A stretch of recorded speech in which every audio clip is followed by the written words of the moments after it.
26મી ફેબ્રુઆરી એટલે અમદાવાદનો સ્થાપના દિવસ। અહેમદ શાહ બાદશાહે ઈસવીસન 1411માં વસાવેલું અમદાવાદ 615 વર્ષની લાંબી મજલ ખેડીને આજે અમદાવાદ બન્યું છે। ત્યારે સર્વયોગમ રેડિયો મ્યુઝિયમ ખાતે અમદાવાદના 615માં સ્થાપના દિનની ઉજવણી કરવામાં આવી।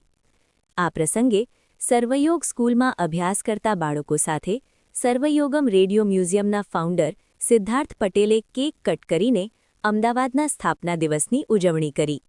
શાળામાં અભ્યાસ કરતા બાળકોને અમદાવાદની સ્થાપના કેવી રીતે થઈ અને કોણે કરી તેનું મહત્વ પણ સમજાવ્યું। હું અમદાવાદ, બધા એમ કે અમદાવાદી, તો ભાઈ અમદાવાદી, તો હા હું અમદાવાદી છું। તો કેવી રીતે અમદાવાદી?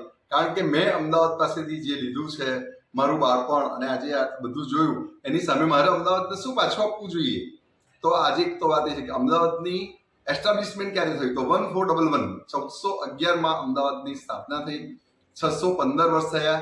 આજે 26 ફેબ્રુઆરી 2026 આજે 615th બર્થડે છે અમદાવાદની, તે ઉજવવાની એટલે અમદાવાદની એક બર્થડે ગિફ્ટ આપણે આપી।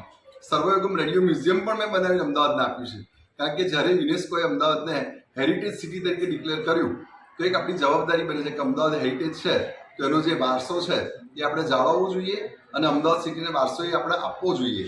તો રેડિયો મ્યુઝિયમનો વારસો અમદાવાદને આપણે આપ્યો છે, સર્વયોગમ રેડિયો મ્યુઝિયમ, જે બધા જ અમદાવાદના માણસો, બહારગામના, પરદેશના બધા અહીંયા જોવા આવી શકે છે। અહીંયા આવવાની કોઈ પ્રવેશ ફી નથી। જેમ પરદેશમાં જઈએ છીએ તો બધા એવું કરે છે કે આપણે ઇન્ડિયન્સ ગયા હોય તો આપણી પાસે ડબલ ચાર્જ કરે છે, એમ કે ભાઈ $100 હોય તો ઇન્ડિયન માટે $200। આપણે પરદેશવાળા આવશે તો એમને એવું કહીશું કે તમે આવો, તમને અહીંયા અમે ચા coffee પીવડાવીશું। Happy birthday to Amda!